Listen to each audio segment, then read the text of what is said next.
BHIC 145, ठीक है। यूरोपीय इतिहास के कुछ पहलू, चैप्टर नंबर 13 रहेगा, ठीक है। बुक है अगर आपके पास तो चैप्टर नंबर 13 है फांसीवाद और नाजीवाद का उत्थान, ठीक है। और इसमें हमारा 13.2 क्या रहेगा, फांसीवाद के सामान्य लक्षण बताओ। भैया जो फांसीवाद आता है तो उसके क्या लक्षण हैं, जैसे कोई बीमार होता है लक्षण दिखाई देते हैं, तो फांसीवाद के कौन कौन से लक्षण हैं, यानी कहीं पर फांसीवादी अगर ताकत आ रही है तो उसके लक्षण क्या होंगे। अगला जो क्वेश्चन है इंपॉर्टेंट क्वेश्चन रहेगा, इटली में फांसीवाद में राज्य की आधारभूत भूमिका कैसे रही, इटली में जो फांसीवाद आता है उसकी भूमिका कैसे रही। अगला जो क्वेश्चन इसमें रहेगा, जैसे इसमें क्या है कि यूरोप के विभिन्न भागों में फांसीवाद कैसे, यानी यूरोप के जितने अन्य देश थे वहां पर फांसीवाद कैसे रहा, ठीक है, वही क्वेश्चन है। अगला एक क्वेश्चन है इसमें अगर देखिएगा, संसदीय गणतंत्र का संकट क्या है, यानी संसदीय जो गणतंत्र था उसका संकट क्या है, 13.6। और 13.7 रहेगा, तीसरे संयुक्त राज्य में राज्य और समाज कैसे रहा। ये अगर जर्मनी में देखेंगे तो किस प्रकार से रहा, पहले हमें क्या देखना है, इटली, फिर उसके बाद जर्मनी। चलिए चलते हैं, फांसीवाद के सामान्य लक्षण क्या हैं। देखो, फांसीवाद की व्याख्या कई प्रकार से की जा सकती है, फांसीवाद की व्याख्या हम कई प्रकार से कर सकते हैं। इसके कुछ महत्वपूर्ण व्याख्याएं इस प्रकार हैं। पहले क्या है भाई, देखो, मार्क्सवादी विचारधारा के अनुसार वित्तीय पूंजीवाद का एक हिंसक तानाशाही एजेंडा है। भैया फांसीवाद को मार्क्सवादी के अनुसार अगर देखोगे तो ये वित्तीय पूंजीवाद है। क्या है, मार्क्सवादी विचारधारा के अनुसार फांसीवाद वित्तीय पूंजीवाद का एक हिंसक है, यानी एक हिंसा है और तानाशाही एजेंडा है। यानी मार्क्सवादी क्या कहते हैं कि भाई फांसीवाद क्या है, पूंजीवाद है और पूंजीवाद का एक हिंसक तानाशाही एजेंडा बताते हैं।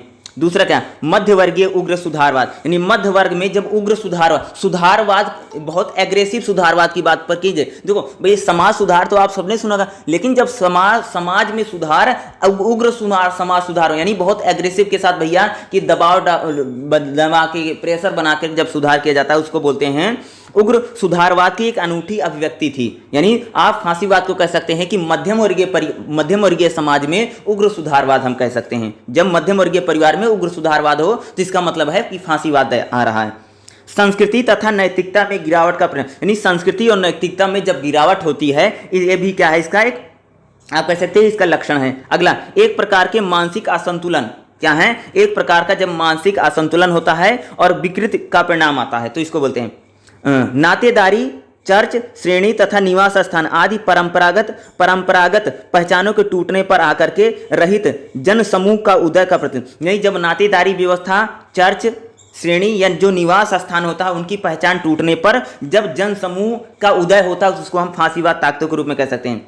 बोनापोर्टवाद के एक रूप में किसी खास वर्ग के प्रभुत्व, स्वतंत्रता, सत्तावादी, अधिनायकवादी सरकार। यानी क्या होता है, किसी खास वर्ग, क्या कर, फांसीवाद का मतलब क्या होगा भाई, इसका लक्षण क्या है, जब कोई खास वर्ग क्या होता है, सत्तावादी शासन में आ जाता है। यानी यहाँ पर सत्तावादी शासन, जब कोई खास वर्ग या कोई खास ग्रुप या खास गैंग जब सरकार को चलाने लग जाती है, अधिनायक सरकार आ जाती है, तब आप उसको फांसीवादी शासन कह सकते हैं।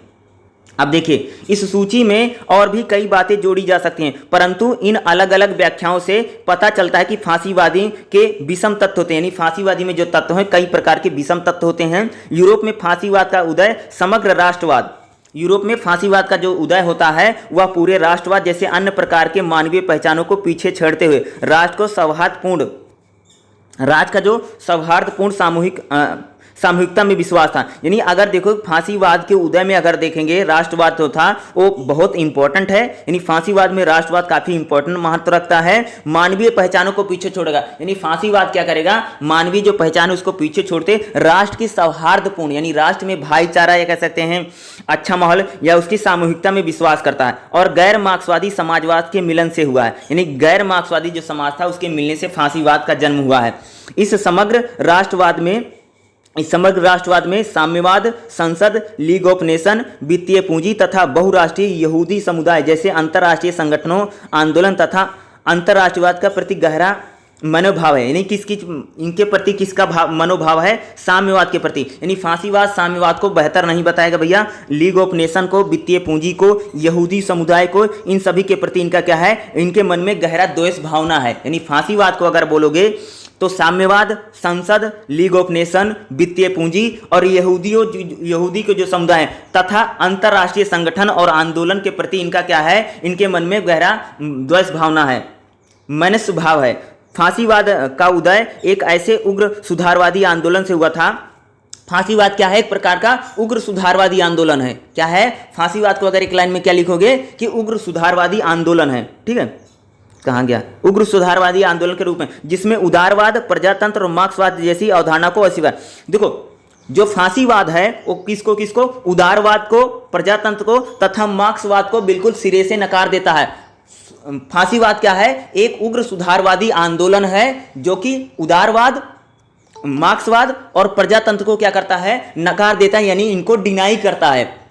ठीक है, इसको, इस बात को लिख लीजिएगा। ठीक है, इसको अस्वीकार किया गया है। देखो, फांसीवादी विचारधारा बौद्धिक जागरण से विरासत में प्राप्त हुई, यानी फांसीवाद की जो विचारधारा है वह बौद्धिक एक जागरण हुआ, यानी जब भैया इंटेलेक्चुअल जो होते थे, जो समझदार या बुद्धिमान जो लोग होते थे, उनकी विचारधारा से एक निकली हुई है राजनीतिक संस्कृति और इसकी विचारधारा में तर्क संगत है।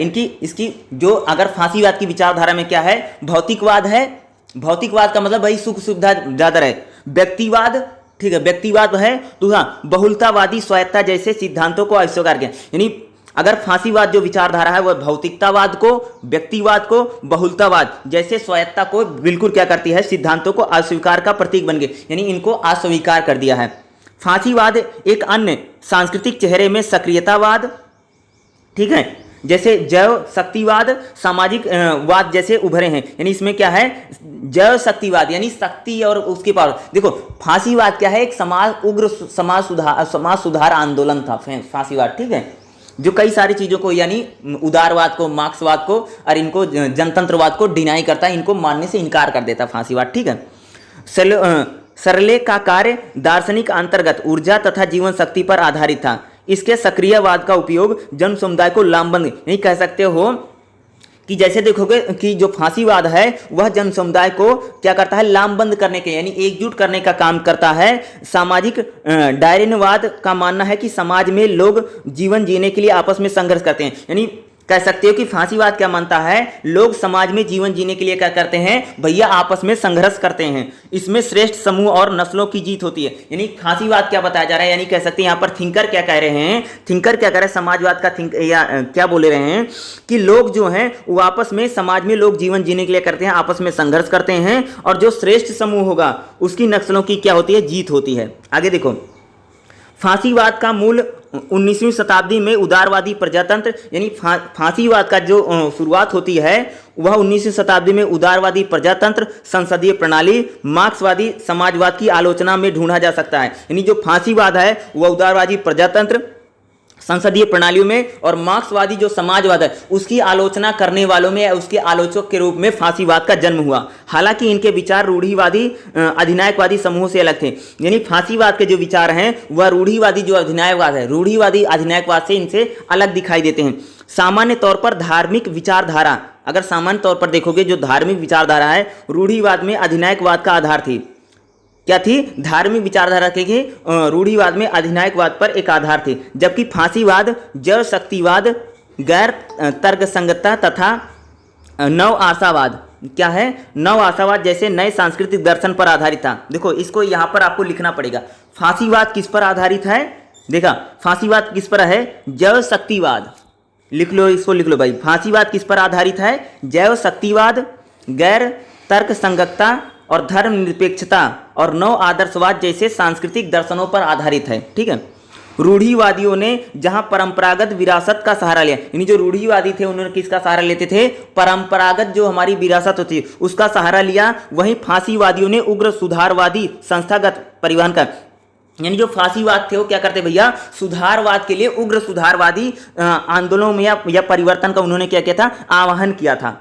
देखो, युद्ध से पैदा हुई सामाजिक और मनोवैज्ञानिक परिस्थितियों में फांसीवाद को ठोस रूप से ग्रहण किया, यानी युद्ध से जो समाज में और मनोवैज्ञानिक जो परिस्थितियां पैदा होती थी उन्होंने फांसीवाद को ठोस रूप में ग्रहण कर लिया। इसने जनता और आर्थिक संसाधनों को लामबंद करके जुटाने में राष्ट्रवाद की क्षमता को उजागर किया, यानी फांसीवाद जो था वह जनता को और आर्थिक जो हमारे संसाधन होते हैं, यानी जनता को और आर्थिक संसाधनों को एकजुट लाने में या इनको लामबंद करने में राष्ट्रवाद की क्षमता को बताया। इसने आधुनिक राज्य में आदर्श की एकता, यानी इसमें जो आधुनिक राज्य होता है उसमें आदर्श की एकता, प्राधिकार, नैतिक लामबंदी और राज्य के लिए प्रचार के महत्व को बताया।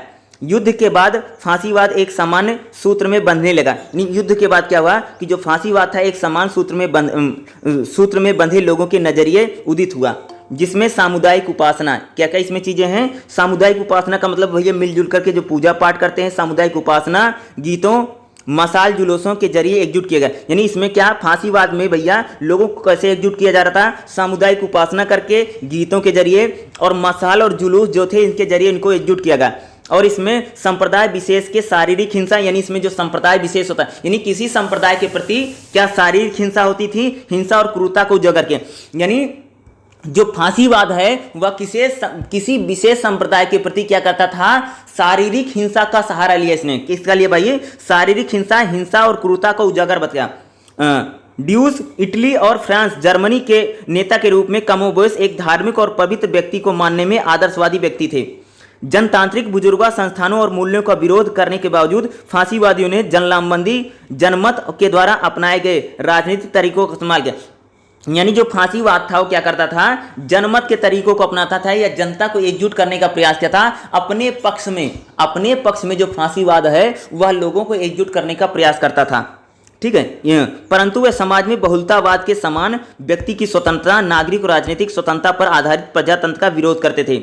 फांसीवाद क्या करता भाई मेरे, बहुलतावाद तथा व्यक्ति की समानता, स्वतंत्रता या प्रजातंत्र का विरोध करता। कौन, फांसीवाद किसका विरोध करता है, व्यक्ति की स्वतंत्रता, ठीक है, राजनीतिक स्वतंत्रता, प्रजातंत्र, और आप कह सकते हो कि इसमें व्यक्ति की स्वतंत्रता, समानता और आधारित जो प्रजातंत्र होता है उसका विरोध करता है। कौन, फांसीवाद करता है, ठीक है।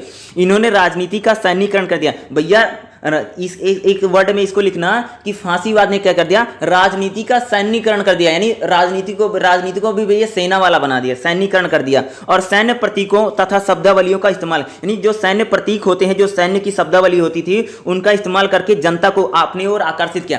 फांसीवाद क्या करता था, राजनीति को भी सैन्यीकरण कर दिया तथा जनता को आकर्षित करने के लिए सैन्य के प्रतीकों और सेना के प्रतीक, या कह सकते हो कि सैन्य चीजों को आकर्षित करके जनता को अपनी ओर आकर्षित करता था। कौन, फांसीवाद, ठीक है। राष्ट्रवाद की भावना उभरने और लगातार संघर्ष करने से, राष्ट्रवाद की जब भावना यहां पर उभरती है और लगातार संघर्ष करने से विरोधियों का सफाया करने के लिए पार्टी ने अर्धसैनिक दस्तों का अक्सर उपयोग किया। देखो, राष्ट्रवाद की भावना को तो फांसीवाद ने उभारा, लेकिन जो इनके कह सकते हैं राजनीतिक विरोधी थे भैया, राजनीतिक विरोधियों के साथ साथ लगातार जो संघर्ष है, राजनीतिक विरोधियों का सफाया इसने कर दिया। यानी फांसीवादी ताकतों ने इनके जो राजनीतिक विरोधी होते थे उनका अर्धसैनिक बलों के द्वारा सफाया कर दिया भैया, उनको खत्म कर दिया। यानी ये लोग अपने जो विरोधी होते थे उनको बिल्कुल भी सहन नहीं कर सकते थे, बल्कि उनका इन्होंने क्या कर दिया, सफाया कर दिया, ठीक है। अपने समर्थकों के साथ राजनीतिक संबंधों में सैन्यीकरण किया, यानी अपने इनके जो समर्थक होते हैं उनके साथ क्या, सैन्यीकरण करके कमतर में खास तौर पर पुरुष शक्ति को महत्व दिया। यानी इन्होंने किसको महत्व दिया है, पुरुषों की शक्ति, यानी मैन जो पावर होती है, यानी पुरुषों की शक्ति पर इन्होंने महत्व दिया। इसे समाज में एक समग्र दृष्टिकोण, यानी समाज में एक दृष्टिकोण का जन्म होता है। समग्र समाज संबंधी उनके इस दृष्टिकोण के अनुसार समाज में विभिन्न अंगों के आपसी संरचनात्मक संबंध केवल उनकी भूमिका को बताता है। इसमें व्यक्तिगत पहचान और अधिकारों की भूमिका, यानी देखो फांसीवाद में व्यक्तिगत पहचान और अधिकारों की भूमिका बिल्कुल खत्म है। फांसीवाद में क्या है, व्यक्तिगत पहचान और अधिकारों की भूमिका नागरिकों को नहीं है, उनकी पहचान बिल्कुल भी नहीं। युवाओं को उत्तेजित पूर्ण आह्वान किया गया, यानी आंदोलन करने के लिए जो युवा होते थे उनको उत्तेजक आह्वान किया गया। अधिनायकवाद, करिश्मा, नेतृत्व व्यक्ति जैसे ऐच्छिक और अनैच्छिक, खास तौर पर राजनीतिक प्रवृत्ति, राजनीति के सैन्यीकरण से, यानी पूरी तरीके से राजनीति का इन्होंने क्या कर दिया भाई मेरे, सैन्यीकरण कर दिया। यानी सेना के, यानी राजनीति में भी एक दूसरे को मारना, एक दूसरे को काटना है, या जितने भी राजनीतिक विरोधी है उनका पूरी तरीके से सफाया कर देना, ये सारी बातें जो था वो फांसीवाद में ताकतों में शामिल रहा, ठीक है। एक प्रकार का नियामक बहुवर्गीय तथा राष्ट्रीय आर्थिक ढांचा है, जिसे राष्ट्रीय संघ या साम्यवादी के, यानी देखो यहाँ पर जैसे राष्ट्रीय संघ, राष्ट्रीय समाजवादी तथा राष्ट्रीय सिंडिकेट के विविध नामों से जाना जाता है। फांसीवादी दर्शन का एक महत्वपूर्ण लक्षण है साम्राज्य का लक्ष्य या कम से कम अन्य ताकतों के साथ राष्ट्र में मूलभूत बदलाव का निर्णायक था। भ्रूण के रूप में फांसीवाद विचारों का विकास 19वीं शताब्दी में, यानी एक छोटे से रूप में क्या होता है, फांसीवाद जो विचार होते हैं वह 19वीं शताब्दी में उभर के सामने आते हैं और 20वीं शताब्दी में हमें यह विकराल रूप से देखने को मिलता है। नए केंद्रीकृत राज्यों का उदय होता है, व्यक्तिवाद तथा सामाजिक परमाणुक्रम जैसी प्रतिक्रियाओं में कॉर्पोरेटवाद, वर्ग का जो टकराव था मुक्ति के लिए अन्य उत्पाद जैसे लोगों का एक समूह में विचार उभरने लगे। आगे देखो यहां पर क्या है, अगले ये पॉइंट रहेगा, फांसीवाद दक्षिण पंथी के निर्माण का तीसरा रुझान घरेलू आधुनिकरण। यानी फांसीवाद का अगर देखोगे दक्षिण पंथियों का निर्माण में तीसरा जो रुझान आता है घरेलू आधुनिकरण उग्र राष्ट्रवाद को जोड़ने वाले में सहायक है। यानी उग्र राष्ट्रवाद को यह कह सकते आधुनिकरण और उग्र राष्ट्रवाद को जोड़ने में सहायक था। इसकी राजनीतिक अभिव्यक्ति जो थी वह 1910 में स्थापित हुई। इसकी राजकीय कॉर्पोरेटवाद की विचारधारा ने इटली को एक मजबूत शाही देश बनाया। यानी इसकी जो राजकीय कॉर्पोरेट विचारधारा थी इटली को इसने क्या बनाया, एक मजबूत शाही देश बनाने के लिए आधुनिक औद्योगिक उत्पादनों के समावेश की कोशिश की। इसने अर्धसैनिक दस्ते बनाए तथा वामपंथी हिंसा का स्वयं की सड़क पर हिंसा का मुकाबला किया। यानी वामपंथी जो हिंसा होती थी उस हिंसा का सामना करने के लिए सड़क पर इसका मुकाबला किया। उग्रपंथी अर्धसैनिक समूह, राष्ट्रवाद तथा अन्य राजनीतिक अग्रदूतों ने इन्होंने किया। अखिल जर्मनवाद, यानी अखिल जो जर्मनवाद है 19वीं शताब्दी में अंत में ऑस्ट्रेलियाई नेता जॉर्ज या उनके द्वारा समाजवादी राष्ट्र में जर्मन नेशनल सोशलिस्ट वर्कर जो पार्टी थी उनके नेता वाटर रिहल्स और जंग हिटलरवादी विचारों कार्यक्रमों के काफ़ी नज़दीक है। यानी धीरे धीरे जो फांसीवाद है वह कह सकते हो कि नाजीवाद या हिटलर का जो विचारधारा थी उसके समरूप या उसके बराबर यहाँ पर आने लग जाती है। ठीक है, हेलो, इटली में फांसीवादी राज की आधार भूमि क्या थी? देखो फांसीवाद के सामान्य लक्षण से हम परिचित हो चुके हैं। आइए हम कुछ उदाहरण का अध्ययन करेंगे जिनमें जर्मनी, इटली और स्पेन में फांसीवाद के कुछ उदाहरण हैं। यानी कहाँ कहाँ पर फांसीवाद आता है, जर्मनी, इटली और स्पेन में फांसीवाद के कुछ उदाहरण हैं। जर्मन फांसीवाद की अगली इकाई में देखेंगे। यहाँ पर हम इटली और स्पेन में जन्मे फांसीवाद के चेहरे, यानी स्पेन में और इटली में किस प्रकार जो फांसीवादी चेहरे पनपते हैं उनको देखेंगे। सबसे पहले क्या है, फांसीवादी आंदोलन का उदय, सत्ता का नियंत्रण। यानी फांसीवादी आंदोलन का उदय होता है और किस प्रकार वह सत्ता पर नियंत्रण कर लेता है। देखो इटली में फांसीवाद के उदय के लिए कुछ मौजूद घटनाएं और प्रवृत्तियां जिम्मेदार। यानी इटली में जो फांसीवाद आता है उसके लिए कुछ वहाँ की घटनाएं थी जो जिम्मेदार थी। युद्ध में इटली की भागीदारी के मुद्दे पर 1914 में रेलेड सिंडिकेट्स ट्रेड ऑफ का विभाजन हो गया। सिंडिकेट उत्पादों की आत्म मुक्ति में विश्वास रखते हुए जो राज्य सत्ता की प्राप्ति के जरिए नहीं बल्कि कारखाना स्तर पर विनिमय द्वारा प्राप्त करते थे। समय आने पर मजदूरों के सिंडिकेट या संघ राज्य का स्थान ले लेना था जिन्हें उत्पादकों में आत्मशासन के औजार के रूप में काम करता था। फांसीवाद की ओर बढ़े सिंडिलिस्टों ने अति राष्ट्रवाद का आगमन। देखो यहाँ पर क्या होता है कि एक प्रकार से जब युद्ध में कूद गया था तो मजदूर जो है या कह सकते हैं कि जो वहाँ पर इंडस्ट्री है उनको किसी प्रकार से जो होता है, ठीक है, उन्होंने राष्ट्रों में अगर देखोगे वर्ग संदर्भ में व्याख्यात किया। आगे देखोगे जैसे इन्होंने क्या बताया है कि भविष्यवादियों ने परंपरागत रीति रिवाज होते हैं मौजूदा जो संस्थान थे उनको अस्वीकार कर दिया। यानी परंपरागत रीति रिवाजों को यह नहीं माना जाता था, मौजूदा संस्थानों को अस्वीकार कर दिया और हिंसा का पक्ष लिया गया था। यानी हिंसा का वह गति शक्ति मोटर मशीन सभी प्रकार के आधुनिक प्रौद्योगिकी में संभावनाएं मुग्ध थे। उनके विचारों का काफ़ी प्रभाव पड़ा। मुसोलिनी का नेतृत्व और जनता को लामबंद करना, यानी मुसोलिनी का जो नेतृत्व था और जनता को लामबंद करने तथा राष्ट्रीय क्रांति संबंधी समाजवादी विचार। और तीसरा दृष्टिकोण यह क्या होता है, इसमें प्रमुख कारक उभर के सामने आता है। देखिए फांसीवादियों ने आरंभ में मिलन के अपने कार्यक्रम के तहत फांसी डी की शुरुआत की जिसमें गणतंत्र की स्थापना की मांग की। उग्र जनतांत्रिक और समाजवादी परिवर्तन, यानी कह सकते हैं कि लोग क्या करते थे, समाज में परिवर्तन के लिए इन्होंने क्या किया, आवाज़ उठाई। उन्होंने युद्ध में पूंजीपतियों द्वारा कमाए गए भारी मुनाफे को जब्त है।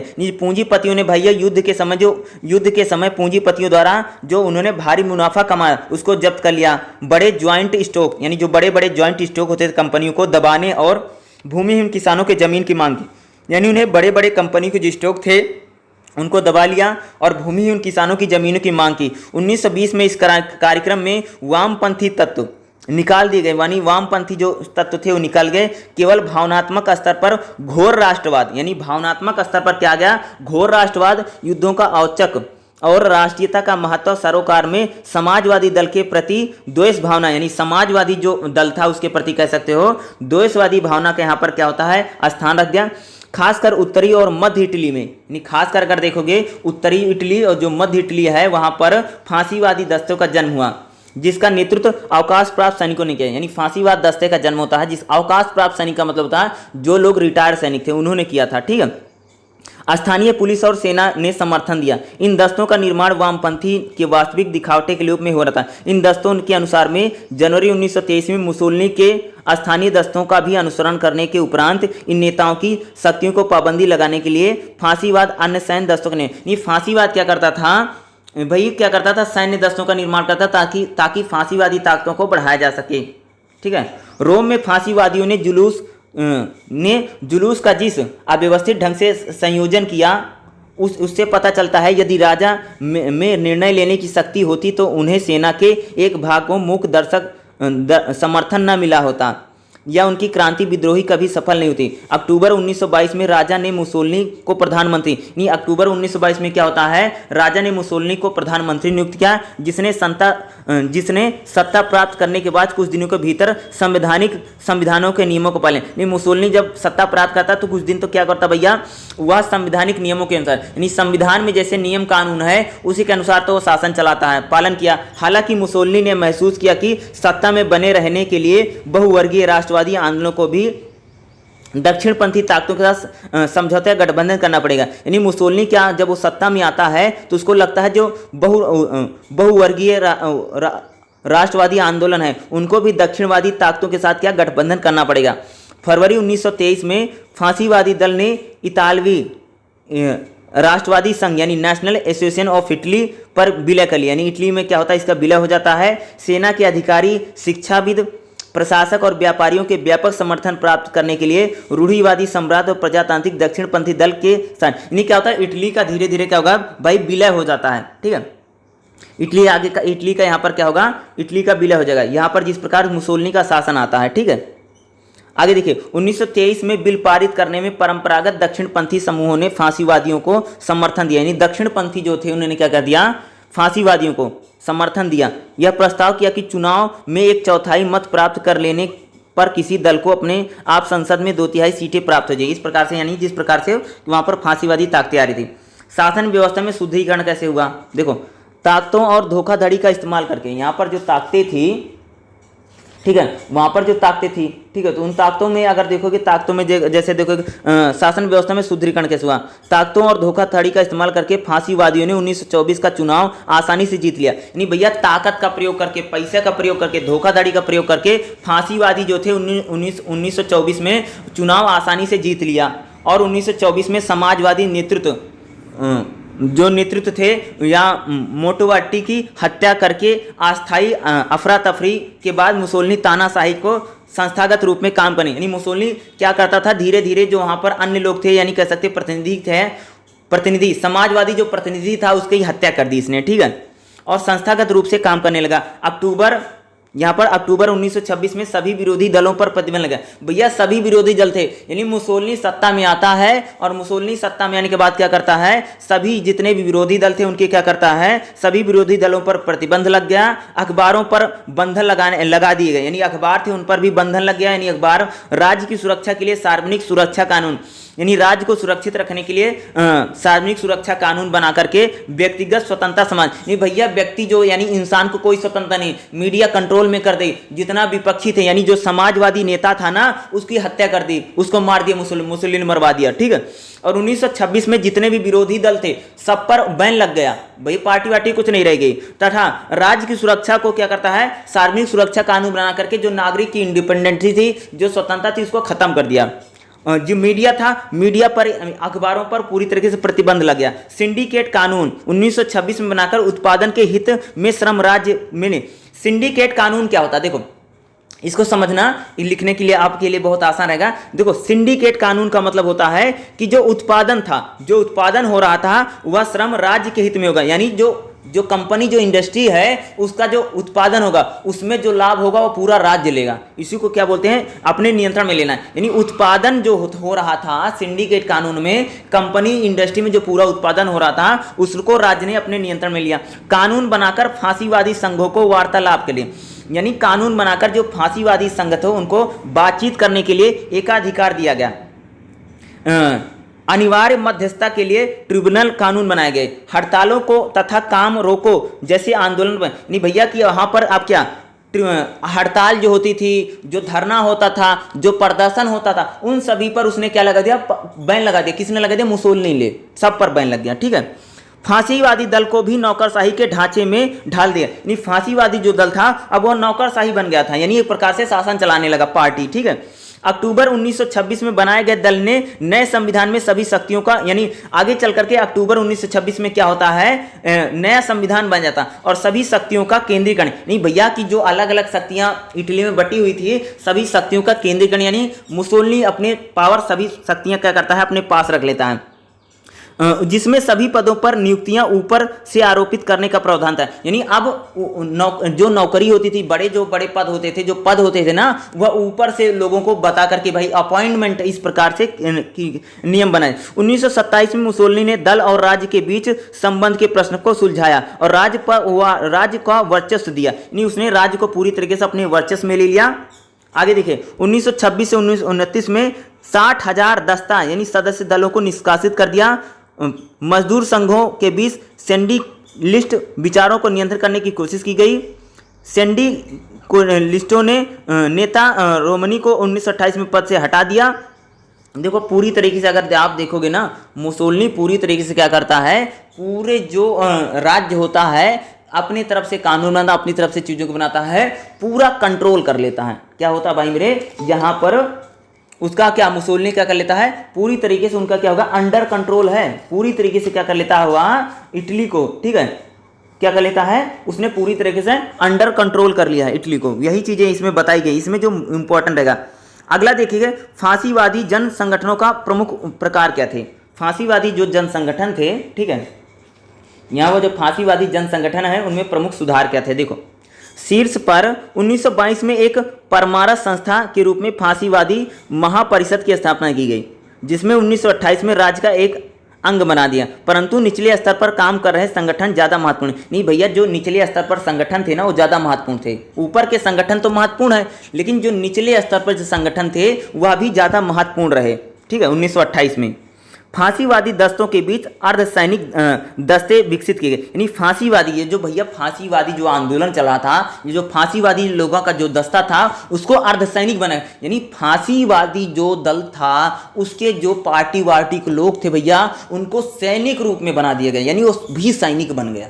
ठीक है, ताकि लड़ाई लड़ सके। अर्धसैनिक दस्ते विकसित किए गए। उन्होंने सभी तरह के अस्त्र चलाने का प्रशिक्षण, यानी भैया फांसीवादी जो दल था, फांसीवादी दल के जो पार्टी में जो दस्ते होते थे उनको भैया अस्त्र शस्त्र चलाने का प्रशिक्षण, यानी उनको भी ट्रेंड किया गया। ये मुसोलिनी सारा करवा रहा था ना, अरे भैया तुम्हारे पार्टी का जो लोग होगा उसको सेना बना दिया पूरी तरीके से। यही तो बोलते हैं राजनीति का भी सैनिकरण किसने कर दिया, फांसीवादियों ने। यानी नेता भी एक प्रकार से सैनिक बन गए, गोली चलाएंगे। ठीक है, आगे देखो उन्हें सभी तरह के अस्त्र चलाने का प्रशिक्षण दिया जाता था। इसके बाद केंद्र में पेशेवर सैनिक हुए, यानी इसके बाद क्या था, केंद्र में कई सारे पेशेवर सैनिक हुआ करते थे, सेंटर के पास कई सारे पेशेवर सैनिक भी होते थे। इस दस्ते के कार्यकर्ताओं को फांसीवादी की घुट्टी पिलाई गई, यानी जो दस्ते यानी जो सेना होती थी उसको फांसीवादी जो ताकत होती है उसकी घुट्टी पिलाई, यानी उसको भड़काना, अपने पक्ष में लेना, भैया हमको ऐसी सरकार बनानी, हमको ये करना, हमको ये करना, यानी उसको अपने पक्ष में क्या उसकी घुट्टी पिलाई गई और विरोधियों के खिलाफ कार्य करने के लिए प्रेरणा। यानी जो अर्धसैनिक दस्ता होता था, जो सेना होती थी, उसको अपने पक्ष में ले लिया और विरोधियों के खिलाफ उनको भड़काना शुरू किया। किसको, अर्धसैनिक, यानी भैया की इटली में जो सेना होती थी, जो अर्धसैनिक दस्ते होते थे, उनको अपने समर्थन में ले लिया और उनको जो विरोधी आदमी होता था ना उसके खिलाफ उनको भड़काना शुरू कर दिया, ये तो वैसा है, तो वैसा है, यानी ताकि वो लोग जाकर के उनका दमन उनका कर दें, उनका सफाया कर दें, इसलिए वो भड़काया जा रहा था। ठीक है, ठीक है, बलीला नामक एक अर्धसैनिक प्रचारक युवा संस्थान युवा मोर्चे में फांसीवादी सम्मिलित हुए। ये अब फांसीवादी जो युवा मोर्चा था उसमें बहुत प्रकार के युवा शामिल होने लगे। इन संगठनों पर दल का अधिकार नियंत्रण था। अर्ध सैन्य अनुशासन जैसा मजदूर का फांसीवादी संघ का दूसरा जन्म, यानी जो अर्ध अनुशासन जो था मजदूरों का फांसीवादी संघ का दूसरा प्रमुख जन संगठन था। 1925 में संगठित लोगों के मनोरंजन और आराम करने के साधन तरीकों को निश्चित करने हेतु स्थापना करने पर सहमति प्राप्त कर ली गई। ठीक है, जिसका मुख्य उद्देश्य अवकाश कार्यकाल को संयोजित करना था। इसके प्रावधानों से स्थानीय क्लब जो होते थे भैया, जो पुस्तकालय थे, बार थे, हॉल थे, खेलकूद के मैदान थे, सुविधा वाले केंद्र थे, इनको विकसित किया गया। सम्मेलन है, नाटक है, फिल्म प्रदर्शनी है, इनका आयोजन किया जाता था। लोगों को घूमने फिरने की व्यवस्था दी जाती थी। बच्चों के लिए गर्मी की छुट्टियों में सस्ती दर पर यात्रा आयोजित की गई। 1930 के दशक में इटली में ऐसी 20,000 संस्थाएं, यानी भैया राज्य जो था लोगों को क्या करता था, थोड़ी बहुत सुविधाएं भी देता था। यानी इसने कर दिया पूरा अंडर कंट्रोल कर लिया। क्या कर लिया मुसोलिनी ने? पूरे इटली को अंडर कंट्रोल करने के बाद लोगों को क्या सुविधा मिल रही भैया? सम्मेलन होने लगा, नाटक होने लगा, फिल्म की प्रदर्शनी होती थी, गर्मी की छुट्टियों में बच्चों को घूमने फिरने के लिए यात्रा करने के लिए दिया जाता था। पुस्तकालय खोले गए, हॉल खोले गए, खेल के मैदान बनाए गए। 1930 तक ऐसे 20,000 संस्थाएं बनी गई। मुसोलिनी के नेतृत्व में बनता है। और इसमें जो आपका क्या लिखेंगे, फांसीवादी जन संगठनों में प्रमुख प्रकार क्या थे इस प्रकार। अब देखेंगे फांसीवादी राज्य की प्रकृति क्या है।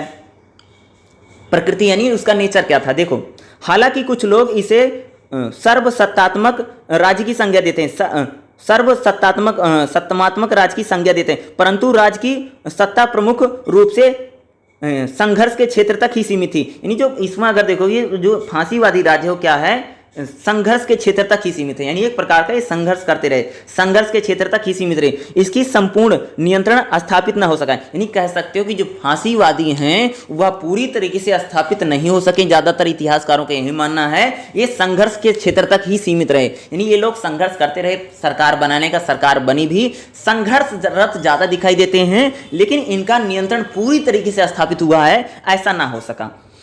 नाजी जर्मन राज्य के विपरीत, यानी नाजी जो जर्मन राज्य था, यानी वहां पर नाजीवादी पार्टी जो जर्मन राज्य था, विपरीत इनका रोजमर्रा के कार्यों पर कभी भी स्थानिक नियंत्रण स्थापित नहीं हुआ। यानी रोजमर्रा के जो काम होते थे वो इन पर नियंत्रण इन्होंने स्थापित नहीं। यानी जो नाजीवादी जो फांसीवादी दल है या फांसीवादी जो ताकतें हैं, जो रोजमर्रा के काम होते थे उन पर इन्होंने कभी भी नियंत्रण स्थापित न हो सका। नौकरशाही संरचना कभी भी जीवन के सभी क्षेत्रों में हस्तक्षेप करने में सफल नहीं रही। यानी जो नौकरशाही जो संरचना थी कभी भी जीवन के जितने भी क्षेत्र हैं उसमें, यानी जो इनका यहाँ पर जो प्रशासन था वह हर सेक्टर में, यानी जीवन के हर सेक्टर में वह हस्तक्षेप कर सके, यह कभी सफल नहीं हो रही।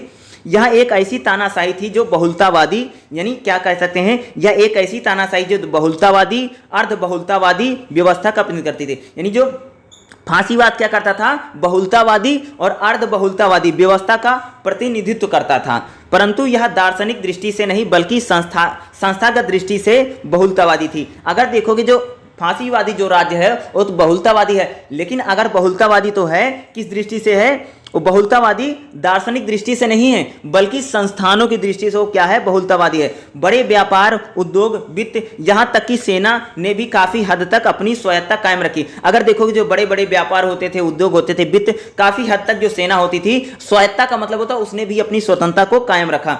जबकि श्रमिकों के हितों को ज्यादा से ज्यादा सैन्य अनुशासन, यानी जो सैनिक श्रमिक होता था भैया, जो श्रमिक होता, जो मजदूर होता था, उसके हितों को क्या सेना सैन्य के जरिए अनुशासित जैसे नियंत्रित किया गया। यानी ज्यादातर अगर देखोगे जैसे मान लो जैसे सेना है, ठीक है, उद्योग है, वित्त है, व्यापार है, ये लोग कुछ हद तक इंडिपेंडेंट रहे, एक लोग कुछ हद तक स्वतंत्र रहे। लेकिन जो फांसीवादी जो पूरा तरह शासन था वह मजदूरों और किसानों को पूरी तरीके से अपने अंडर कंट्रोल में रखने में कामयाब रहा, यानी नियंत्रित किया।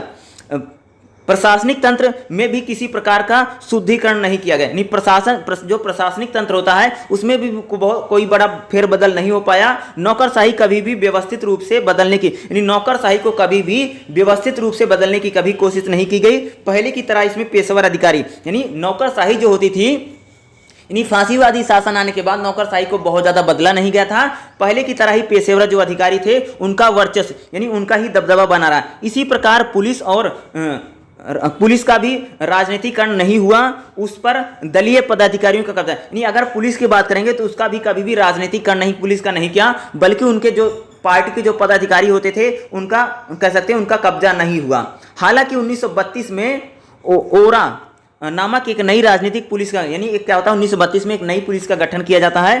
फांसीवादियों ने सत्ता हस्तांतरण करने के क्रम में स्थापित संस्थानों संभ्रांत लोगों से समझौता किया। यानी फांसीवादी जो सत्ता थी उसने सत्ता को पाने के लिए जो वहाँ के क्या थे जो संस्थान थे यानी जो इंस्टीट्यूट थे, दूसरा जो संभ्रांत लोग थे उनसे समझौता किया।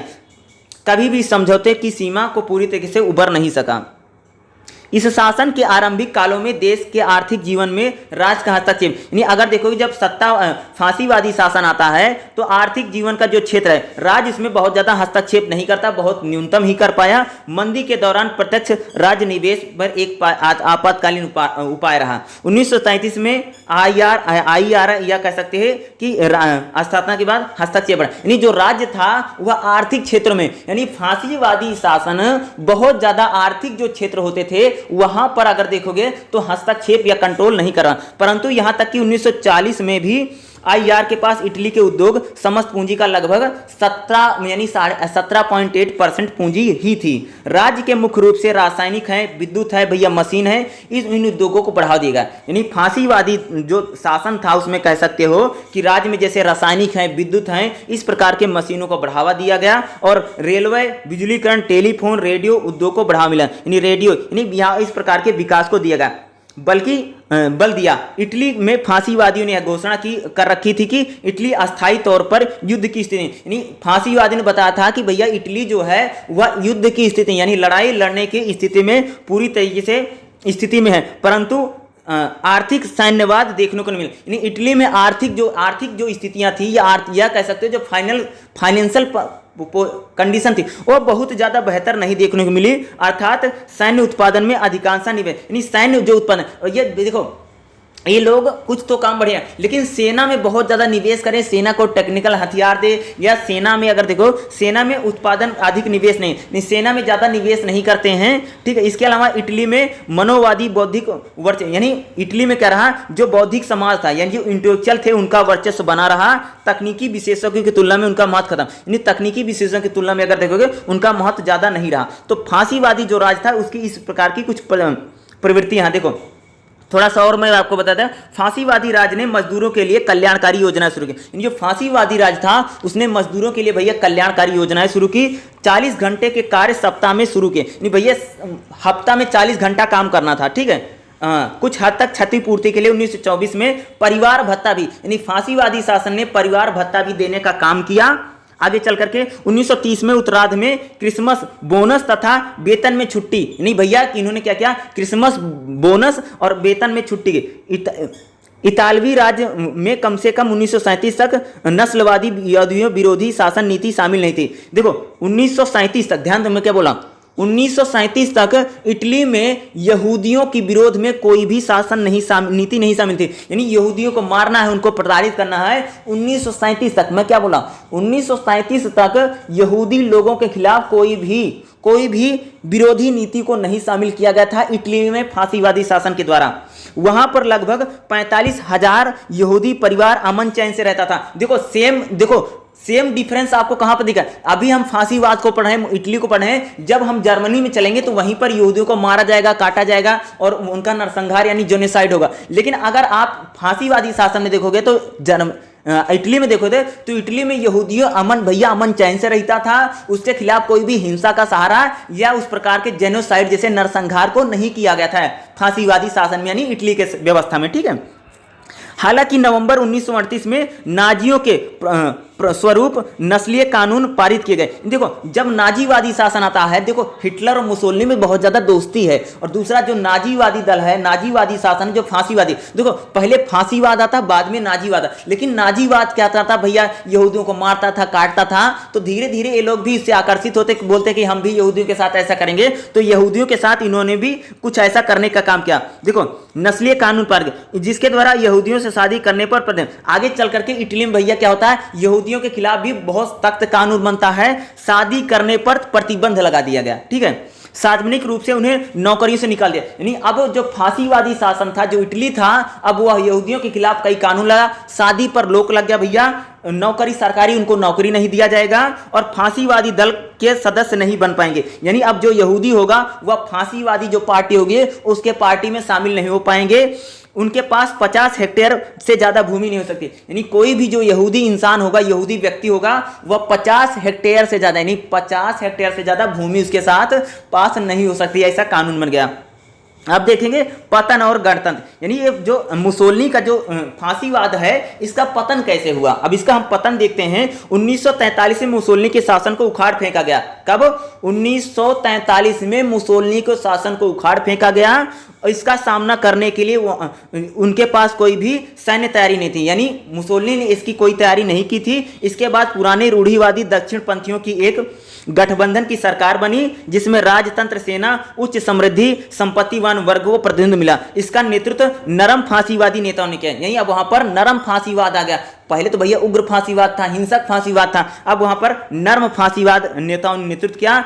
इसे शैलो गणतंत्र, यानी इसको शैलो गणतंत्र, यानी जब फांसीवाद के बाद वहां पर क्या था, शैलो गणतंत्र आ जाता है। ठीक है, शैलो गणतंत्र ने मजदूर परिषदों के नियम बने, यानी मजदूरों के लिए भैया बहुत नियम बनाते हैं, मुनाफे में उनका हिस्सा तय किया, मजदूरों का हिस्सा तय कर दिया जाता है। उद्योगों का राष्ट्रीयकरण करने का प्रयास किया। आगे चल करके क्या होता है, उद्योगों का राष्ट्रीयकरण किया गया, परंतु यह उग्र सुधारवाद का एक मरते हुए तंत्र पर अंतिम प्रयास था। यानी उग्र जो सुधारवाद था उस पर, जो उनका जो तंत्र था उस पर एक प्रकार से अंतिम प्रयास। यानी पतन के बाद क्या, शैलो गणतंत्र वहां पर कैसे आता। तो अभी तक ये पूरा था जो हमने किसको पढ़ा है, इटली को पढ़ा, और इटली के बारे में हमने पूरा देखा है। अब हमें देखना है यूरोप के विभिन्न देशों में फांसीवाद कैसे रहा। अगला जो हमारा क्वेश्चन है, यूरोप के जो विभिन्न देश हैं उसमें फांसीवाद कैसे रहा। ठीक है, अगला देखेंगे। हेलो, हमारा यूरोप के विभिन्न देशों में फांसीवाद कैसे रहा। तो स्पेन में, थोड़ा जल्दी से इसको समझते हैं, शॉर्ट में समझते हैं। यूरोप के विभिन्न देशों में देखो, इटली के बाद स्पेन एक महत्वपूर्ण देश था जिसने फांसीवादी सरकार का उदय देखा। यानी भैया इटली के बाद भैया दूसरा जो सबसे बड़ा देश था जिसने फांसीवादी सरकार को देखा। स्पेन में 1923 से 1930 के बीच जनरल डी रिवे ने अधिनायकवादी सरकार के प्रथम चरण की नींव रखी। यानी वहाँ पर क्या 1923 से 1930 के बीच में जनरल डी रिजवेरा जो थे, उन्होंने अधिनायकवादी सरकार की प्रथम चरण की नींव रखी। इनका उदय जनतांत्रिक सुधारों के लिए, यानी इसका जो उदय होता है जनतांत्रिक जो सुधार उनके लिए, साम्यवादी दबाव के जवाब में सैन्य प्रक्रिया के रूप में हुआ। इसके अलावा मोरक्को में एक सैन्य अभियान में अबीद अल करीम ने स्पेन में सेना का एक सैन्य कमान में पतन के बाद 9000 सैनिकों को मार दिए थे। ठीक है, स्पेन की संसद अपनी तमाम कोशिशों के बावजूद इस सैनिक अभियान की असफलता का उत्तरदायित्व तय करने में सफल रही। यानी स्पेन की जो संसद थी भैया, जो अभियान सैनिकों को मार दिया गया था, उसकी असफलता में उत्तरदायित्व को तय करने में सफल रही। आरंभ में स्पेनिश संसद को समाप्त करने के लिए एक अस्थायी कदम के रूप में देखा जा रहा था, परंतु धीरे धीरे तानाशाही संस्थागत रूप लेने लगी। इस तानाशाही को कुछ लोग ऊपर से आरोपित फांसीवाद कहते थे। यानी वहाँ पर जो स्पेन में तानाशाही आ रही थी, कुछ लोग उसे क्या कहते थे, आरोपित फांसीवाद कहते थे, या फांसीवाद आर्थिक राष्ट्रवाद, ध्यान रखना, या फांसीवाद आर्थिक राष्ट्रवाद, संरक्षणवाद और सामाजिक अव्यवस्था को रोकने के लिए, यानी जो वहाँ पर सामाजिक अव्यवस्था पड़ रही थी स्पेन में, उसको रोकने के लिए एक मजबूत तथा कार्यकारी मांग की आधारित था। इसमें ऊपर से ही लोगों ने इसको यानी लोगों ने क्या किया, इसने ऊपर से ही लोगों को लामबंद करने का प्रयास किया, या खास तौर पर लेबर यूनियन, मजदूर के राष्ट्रीय फेडरेशन या यूजीटी का विरोधी था। तानाशाह ने लोकप्रियता लामबंदी, ठीक है, तानाशाहों ने क्या किया, तानाशाह ने लोकप्रिय लामबंदी पर दार्शनिक पर आधारित थी। इसमें कृषि हितों का समर्थन, यानी जो कृषि एग्रीकल्चर सेक्टर था उसके समर्थन किया। यह दल उग्र कैथोलिक दर्शन पर आधारित है। यह क्या था, कैथोलिक जो दर्शन होता था, कैथोलिक दर्शन पर आधारित था। कहाँ पर, स्पेन की बात कर रहे हैं। ठीक है, रिवे ने सोमौट में एक स्थानगत रूप में किया। यहाँ पर पारंपरिक कैथोलिक अर्धसैनिक बलों जिसने संकट में हड़ताल के दौरान पूंजीपतियों की सुरक्षा, परंतु इसमें अर्ध सैनिक दल के कानून व्यवस्था लागू करने में सरकारी अधिकारियों को ही सहायक नहीं, जो सैनिक दल था उसको कानून व्यवस्था लागू करने के सरकारी अधिकारियों की सहायता ली गई थी, परंतु यह कभी भी उग्र सुधारवादी फांसीवादी सैन्य दल का दर्जा प्राप्त नहीं। इटली में अगर स्पेन में देखोगे, स्पेन में इटली की तरह यहाँ उग्र सुधारवादी या फांसीवादी सैन्य का दर्जा कभी भी प्राप्त नहीं कर पाए। इसमें कहाँ पर? स्पेन में। ठीक है। रिवेरा की तानाशाही की समाप्ति के बाद जनतंत्र का एक नया चरण, यानी रिवेरा जी की तो तानाशाही आती है, उसके बाद जनतंत्र का एक नया चरण आरंभ होता है। स्पेन की राजनीति वामपंथी और दक्षिणपंथी दोनों ही उग्र दिशा में चलने, यानी स्पेन में जो राजनीति है वह वामपंथी और दक्षिणपंथी, लेफ्टिस्ट और राइटिस्ट दोनों में ही दिशा में चलने लगी। 1933-1936 के दौरान यहाँ पर देखोगे राइटिस्ट ग्रुप यानी प्रमुख रूढ़िवादी सत्ता दल था। इसके युवा आंदोलन यानी जेएपी ने फांसीवाद की कुछ प्रवृत्तियां थी, परंतु दोहराई प्रवृत्तियों का बना। कास्लिक्स और इफिनो ने मनका दक्षिणपंथी सुधारों के दूसरी धारा को नेतृत्व किया। देखो अगर यहाँ पर देखोगे, अगर स्पेन को देखोगे तो स्पेन में भी एक प्रकार की फांसीवादी सरकार थी, लेकिन वो अधिनायकवादी सरकार थी। वह कभी भी फांसीवादी सरकार का जो दर्जा था वह प्राप्त नहीं कर पाई, या उसका प्रतिनिधित्व ये उस प्रकार से नहीं करती जिस प्रकार से इटली में फांसीवाद शासन आता है, या आगे चल करके ये उस प्रकार कभी भी तानाशाही शासन को स्थापित नहीं कर पाते हैं, या उस प्रकार से इनकी नहीं हो पाती है।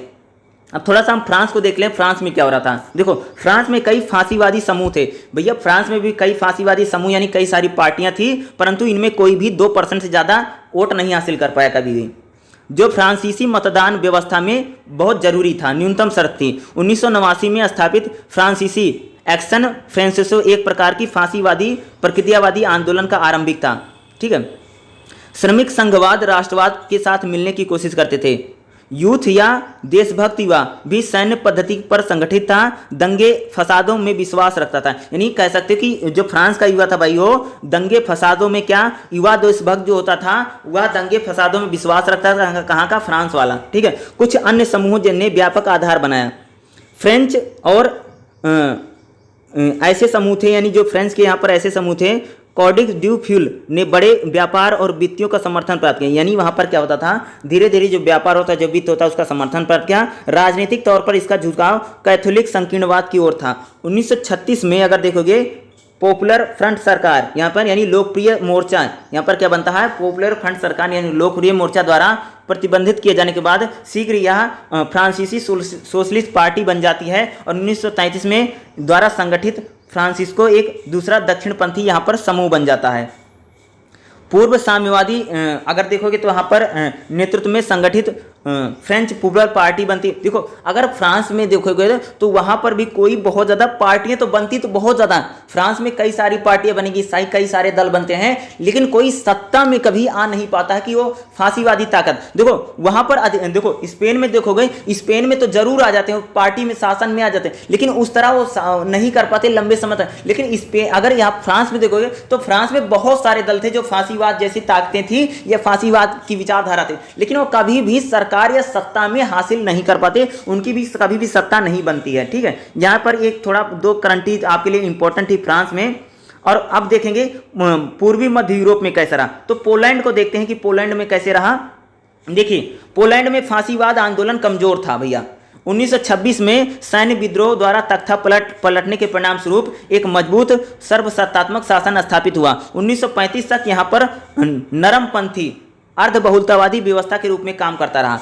पश्चिमी पोलैंड की नेशनल डेमोक्रेटिक पार्टी ने एक जन संसदीय दल था जिसमें यहूदी विरोधी नीति की वकालत करता था। यानी भैया पोलैंड में भी एक पार्टी थी, कौन सा पार्टी था, नेशनल डेमोक्रेटिक फ्रंट, जो यहूदियों के विरोधी नीति की वकालत करता था। अन्य राष्ट्रीय अल्पसंख्यकों के प्रति अधिक दमनात्मक नीति अपनाई। यानी जो अल्पसंख्यक लोग थे स्पेन में, जो अल्पसंख्यक लोग थे उनके प्रति क्या दमनात्मक नीति बनी, यानी उनका दमन करने की, उनका शोषण करने की नीति इसने अपनाई। 1930 के दशक में इसकी उग्र सुधारवादी युवा शाखा राष्ट्रीय सुधारवादियों ने के रूप में अलग हुई।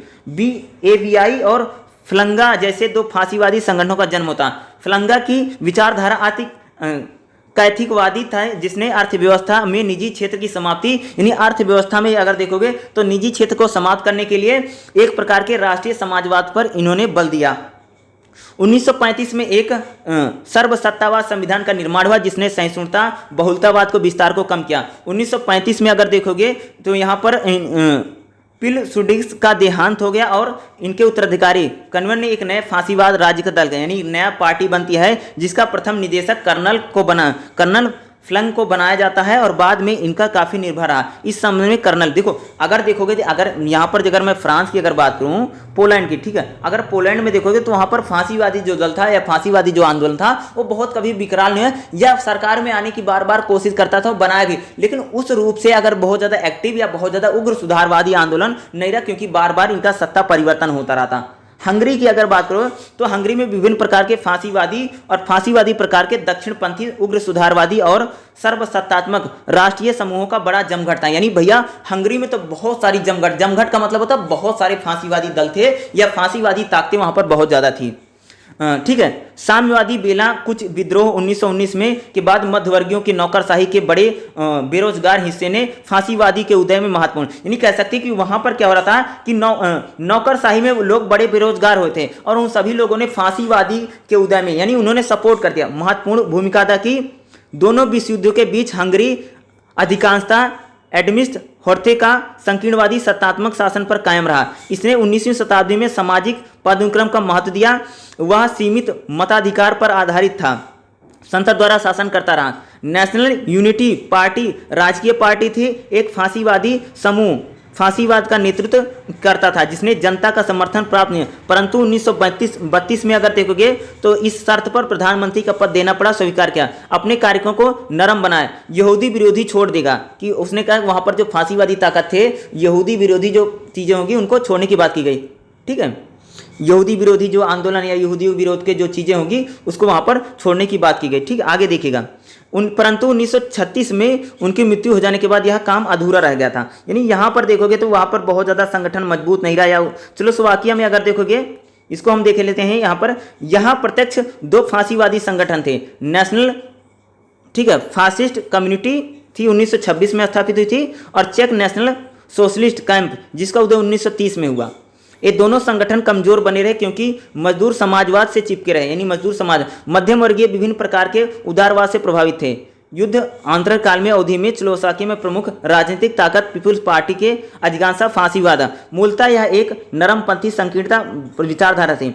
1938 के बाद यह नाजीकरण से प्रभावित रहा, यानी जिस प्रकार 1938 में नाजीवाद आता है नाजीकरण से प्रभावित रहा और यहूदी विरोधी अपनी थे, यानी यहूदी विरोध में इसने नीतियों को अपनाया जिसमें यहूदियों को व्यापार और पेशे से अलग कर दिया गया। बाद में नाजियों के दबाव में बड़ी संख्या में यहूदियों को पोलैंड में, बाद में जो नाजी थे उनके दबाव में क्या है, बड़ी संख्या में यहूदियों को क्या कर दिया था, पोलैंड में भेज दिया गया था। कहाँ पर? चेकोस्लोवाकिया में। उसी प्रकार से बाल्टिक राज्य जो है 1936 में के अंत में घरेलू चुनाव में वामपंथियों द्वारा ज्यादा लाभ प्राप्त करने के लिए सैनिक विद्रोह के द्वारा एक दक्षिणपंथी नरम तानाशाही स्थापित हुई। 1940 में इसे लुप्त होने के लिए राज्य का प्रमुख बना रहा। कुछ हद तक अगर देखोगे तो इसने सहन किया, हालांकि 1940 में अगर देखोगे एक दलीय शासन पद्धति की ओर बढ़ा। राज्य दल नेशनल यूनियन के बुद्धिजीवियों और अमीर किसानों का सामाजिक समर्थन प्राप्त है। धीरे धीरे वहां पर लोगों का समर्थन और वहां पर एक सर्वसत्तावाद को रोकने के लिए वहां पर अधिनायकवादी नरमपंथी दिल वहां पर जिस प्रकार से आकर के बनता है। तो यही था। अगर देखोगे, अगर यहाँ पर मैं इनमें से कहीं भी एक सुसंगठित तानाशाही का विकास नहीं देखोगे कहीं पर भी। अगर हम इटली को देखें तो इटली के बाद कोई कहीं भी या किसी भी देश में जो फांसीवादी ताकतें होती हैं उतनी बड़ी समर्थन हासिल नहीं कर पाती हैं या उतना बड़ा समूह कभी भी प्राप्त नहीं कर पाती हैं, अगर बहुत ज़्यादा उनका समर्थन या बहुत ज़्यादा समूह उनको नहीं मिलता है। ठीक है, तो यही था यहाँ तक जो मैंने आपको बताया है। अगला एक क्वेश्चन है ना, अगला इसमें एक इंपॉर्टेंट क्वेश्चन रहेगा, इसमें मैं बता दूँ ये वाला रहेगा। ठीक है, इंपॉर्टेंट है ये वाला क्वेश्चन। अगला जो हमारा क्वेश्चन रहेगा, अगला क्वेश्चन मैं आपको बता देता हूँ, संसदीय गणतंत्र का संकट। ठीक है, जैसे इसमें संसदीय गणतंत्र का जो संकट है ये आपके लिए इंपॉर्टेंट हो सकता है। वाइमर शासन का संकट, इसका ये आज के लिए इंपॉर्टेंट काफ़ी बड़ा, क्योंकि लॉन्ग चैप्टर है, इंपॉर्टेंट को ही हम देख रहे हैं, इंपॉर्टेंट जो एग्जाम के पॉइंट ऑफ व्यू से। दूसरा जो रहेगा आपको इसमें देखेंगे तीसरे नाइक राज्य में राज्य और समाज कैसे रहा, ये इंपॉर्टेंट है। ये दोनों पॉइंट जो रहेंगे इसको हम अगली क्लास में जरूर करेंगे, ठीक है। नेक्स्ट क्लास में इसको देखेंगे 13 चैप्टर में से, ठीक है।